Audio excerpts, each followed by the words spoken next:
കോട്ടയം ഈരാറ്റുപേട്ടയിലെ ദമ്പതിമാരുടെ മരണം ആത്മഹത്യയെന്ന് പ്രാഥമിക postmortem report എന്ന വാർത്തയിലേക്കാണ്. ബാഹ്യ ഇടപെടൽ കണ്ടെത്താനായിട്ടില്ല എന്നാണ് ഫോറൻസിക് സർജൻ പോലീസിന് നൽകിയിട്ടുള്ള മൊഴി.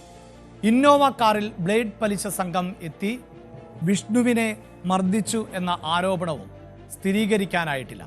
CCTV പരിശോധനയിൽ ആരും വീട്ടിൽ എത്തിയിട്ടില്ല എന്നുള്ളതാണ് ഇപ്പോഴത്തെ കണ്ടെത്തൽ.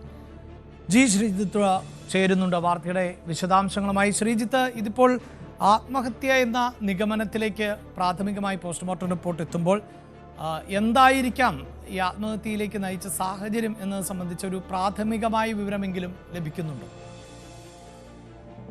ഹലോ ശ്രീജിത്ത്, കേൾക്കാമോ? ഹലോ.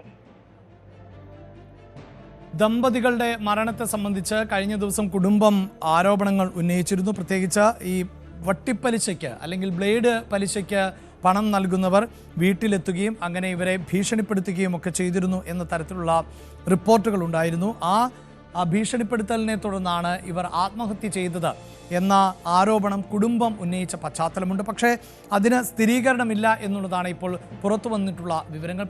CCTV ദൃശ്യങ്ങളിലൊന്നും ആരെങ്കിലും ഈ സമയത്ത് എത്തിയതായി അറിയില്ല എന്നുള്ളതാണ്.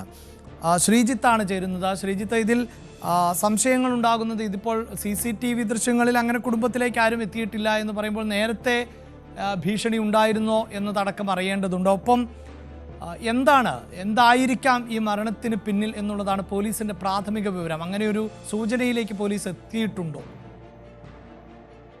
ഒരു ആത്മഹത്യ എന്നതിനപ്പുറത്തേക്ക് മറ്റെന്തെങ്കിലും വിവരം ഇതുമായി ബന്ധപ്പെട്ട് ലഭ്യമല്ല. പ്രത്യേകിച്ച് ഈ ഒരു സംഭവം ഉണ്ടാകുന്നതിന് പിന്നാലെ പല CCTV ദൃശ്യങ്ങളടക്കം പോലീസ് പരിശോധിച്ചിരുന്നു. ഈ പോസ്റ്റ്മോർട്ടം പരിശോധനയുടെ റിപ്പോർട്ടും വന്നിരുന്നു.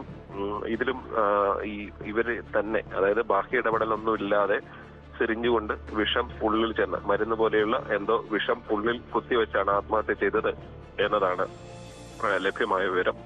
ഈ കുടുംബത്തിനാണ് ഈ ബ്ലേഡ് പലിശക്കാർക്കെതിരേക്കുള്ള ഒരു ആരോപണം ഉണ്ടായിരുന്നത്. ആ ആരോപണം പോലീസ് നടത്തിയ പരിശോധനയിൽ അങ്ങനെയൊന്നില്ല എന്നാണ് ഇപ്പോൾ കണ്ടെത്തിയിരിക്കുന്നത്.